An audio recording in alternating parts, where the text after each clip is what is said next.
السلام علیکم عزیز طلباء، جماعت نہم کے سبق کیا مادہ خالص ہے از میٹر پیور کے چوتھے حصے میں پارٹ 4 میں آپ کا استقبال ہے۔ اس ویڈیو میں ہم ٹینڈل کا اثر، ٹینڈل ایفیکٹ، کیا آئس کریم غروانی ہے، از آئس کریم ایک کولائڈ، مستغلق اور غروانی محلولوں کی خصوصیات، properties of suspension and colloid, آمیزے کے اجزاء کو علیحدہ کرنے کے طریقے عمل، separating the components of a mixture, جس کے اندر عمل تسید، سبلیمیشن، مشغلہ نمبر 6، عمل تبخیر، ایواپوریشن، مشغلہ نمبر 7 کے بارے میں معلومات حاصل کریں گے۔ آئیے سب سے پہلے دیکھتے ہیں ٹینڈل کا اثر، ٹینڈل ایفیکٹ کیا ہے۔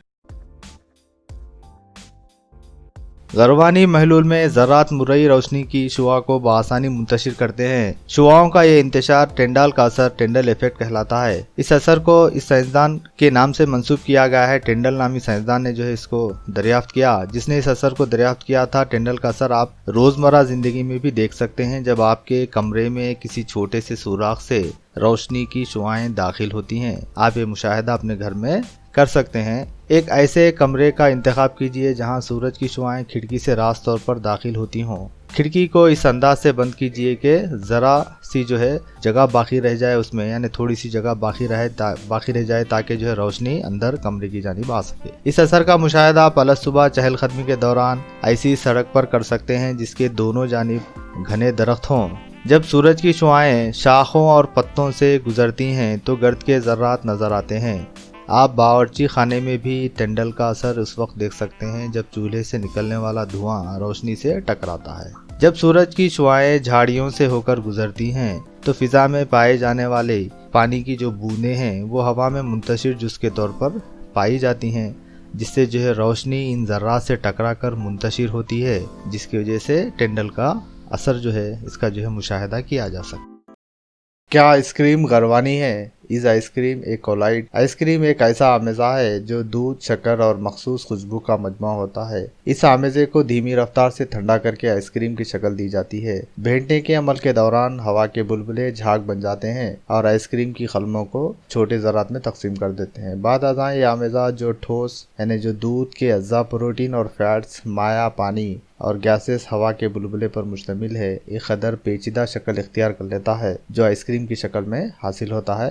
اب آپ یہ اندازہ کر سکتے ہیں کہ آئس کریم غروانی ذرات پر مشتمل ہے یا نہیں۔ دراصل ایک کیا ہے، ایک آئس کریم غروانی ہے۔ آئس کریم از اے کولائڈل۔ مستغلق اور غروانی محلولوں کی خصوصیات میں سسپینشنز اور کولائڈز کے بیچ میں ان کے جو پراپرٹیز ہے، کیا ڈیفرنسز ہے۔ سسپینشنز غیر متجانس ہوتے ہیں اور کولائڈز یہ بھی محلول غیر متجانس ہوتے ہیں۔ سسپینشنز ان میں موجود ذرات کو سادہ آنکھ سے دیکھا جاتا ہے۔ سسپینشنز ایسے محلول ہوتے ہیں جن میں ذرات سادہ آنکھ سے دیکھے جا سکتے ہیں، جبکہ کولائڈ ان میں موجود ذرات کو سادہ آنکھ سے دیکھا نہیں جا سکتا۔ اور سسپینشنز میں یہ ذرات روشنی کی شعاعوں کو منتشر کر سکتے ہیں اور اس کے راستے کو روشن کر دیتے ہیں۔ کولائڈز میں یہ ذرات اتنی جسامت رکھتے ہیں کہ روشنی کی شعاعوں کو منتشر کرتے ہیں اور اس کے راستے کو روشن کر دیتے ہیں۔ سسپینشنز محلول کو بغیر خلل دیے رکھ دینے پر یہ ذرات نچلی سطح میں جمع ہو جاتے ہیں اور روشنی کی شعاعوں کو منتشر نہیں کرتے۔ کولائڈز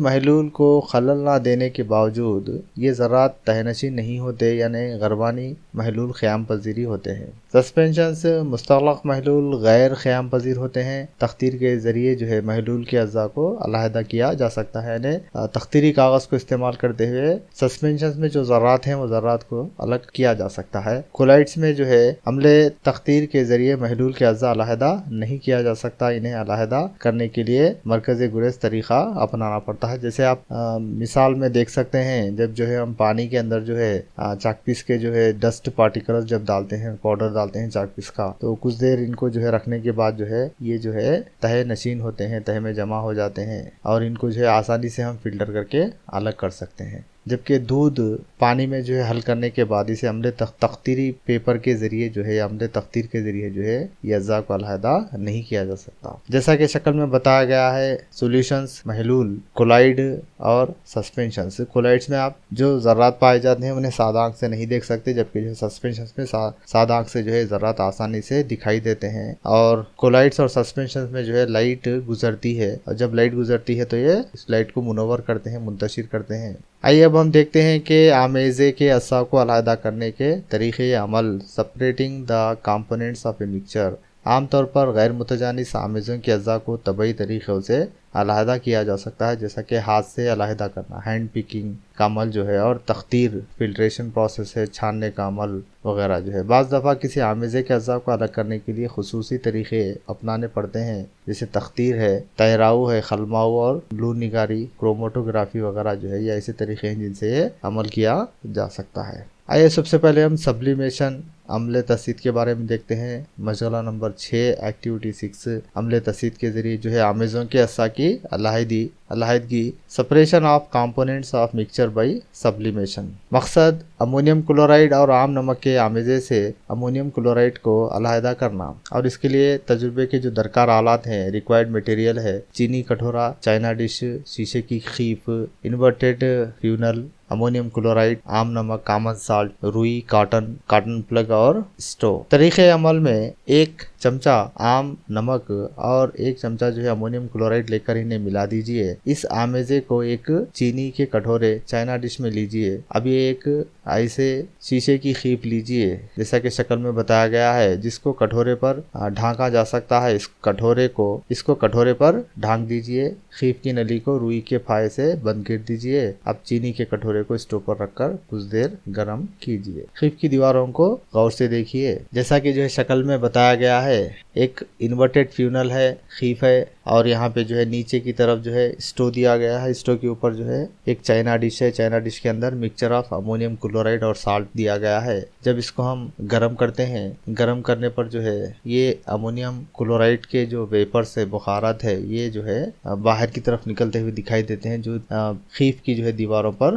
جم جاتے ہیں۔ مشاہدات میں دیکھتے ہیں، ابتدا میں آپ کو امونیم کلورائڈ کے بخارات نظر آئیں گے، اور پھر یہ بخارات دیواروں پر منجمد ہو جائیں گے۔ اس طرح سے جو ہے ہم نمک اور امونیم کلورائڈ کے محلول سے امونیم کلورائڈ کو اور نمک کو الگ کر سکتے ہیں۔ آئیے اس کے بعد دیکھتے ہیں ہم عمل تبخیر ایواپوریشن پروسیس، مشغلہ نمبر 7 ایکٹیویٹی 7، جس میں جو ہے پانی کی تبخیر، پروسیس آف ایواپوریشن آف واٹر کے بارے میں معلومات حاصل کریں گے۔ جس کے لیے جیسا کہ شکل میں بتایا گیا ہے، ایک بیکر ہے جس کے اوپر ایک واچ گلاس ہے، جس میں انک کے چند قطرے ڈالے گئے ہیں، اور اس کے نیچے جو ہے بیکر میں پانی لیا گیا ہے۔ جب یہ پانی کو ہم بیکر کو گرم کرتے ہیں تو اس کے اندر سے بخارات نکلتے ہیں، اور اس طرح سے انک کے اندر جو اجزاء ہیں وہ اجزاء جو ہے الگ ہوتے ہیں، یا پانی جو اس کے اندر، انک کے اندر جو پانی جو پایا جاتا ہے وہ الگ ہوتا ہے۔ آئیے دیکھتے ہیں ہم اس کو۔ مقصد جو ہے اس کا کیا ہے، عمل تبخیر کے ذریعے سیاہی میں موجود رنگ ڈائی کو الگ کرنا یا علیحدہ کرنا۔ اس کے لیے جو درکار آلات ہے، منخارہ، بیکر، واچ گلاس، سیاہی، اسٹو اور پانی۔ پروسیجر میں، طریقے میں جو ہے ایک منخارہ لے کر اس میں آدھے تک پانی لیجئے۔ شکل کے مطابق منخارے کے منہ کو واچ گلاس سے بند کر دیجئے۔ واچ گلاس پر سیاہی کے چند قطرے ٹپکائیے۔ منخارہ گرم کرتے ہوئے واچ گلاس کا مشاہدہ کیجیے۔ مشاہدات میں دیکھتے ہیں ہم کہ گرم کرنے کا عمل اس وقت تک جاری رکھیے جب تک کہ واچ گلاس پر سیاہی میں تبدیلی نہ ہو۔ سیاہی پانی سے تیار شدہ ایک ڈائی رنگ کا آمیزہ ہے۔ تبخیر کے عمل کے ذریعے ہم سیاہی کے اجزاء کو الگ کر سکتے ہیں، یعنی سیاہی اور پانی دو الگ الگ ہوتے ہیں۔ سیاہی بچ کر رہ جاتی ہے ڈائی، اور جو ہے پانی جو ہے اس میں آبی بخارات تبخیر کے ذریعے جو ہے ہوا میں اڑ جاتا ہے۔ مشغلہ 7 میں ہم نے دیکھا کہ سیاہی، منہل اور محلل کا ایک آمیزہ ہے۔ کیا ڈائی کا ایک ہی ہوتا ہے؟ سیاہی میں کتنے ڈائی موجود ہیں، ہم یہ کیسے معلوم کریں گے؟ کیا سیاہی کے مختلف اجزاء کو علیحدہ کرنے کا بھی کوئی طریقہ ہو سکتا ہے؟ اس موقع پر ہمیں لون نگاری کام آئے گی۔ لون نگاری اصل میں تجربے خانے کا ایک ایسا طریقہ ہے جس میں کسی آمیزے کے اجزاء کو علیحدہ کیا جاتا ہے۔ سیاہی اور ڈائس کے اجزاء کو علیحدہ کرنے کے لیے لون نگاری ہی ایک بہتر طریقہ ہے۔ یہ طریقہ پودوں میں موجود رنگین اجزاء کو علیحدہ کرنے کے لیے بھی استعمال کیا جاتا ہے، اور یہ طریقہ کئی اشیاء کے کیمیائی ترکیب کو معلوم کرنے کے لیے بھی کام آتا ہے۔ اس لون نگاری کا جو پروسیس ہے، جو طریقہ ہے، اس طریقے کے بارے میں ہم اگلے ویڈیو میں مزید معلومات اس کے تعلق سے حاصل کریں گے۔ تجرباتی جو ہے اظہار دیکھیں گے اس کا اگلی ویڈیو میں۔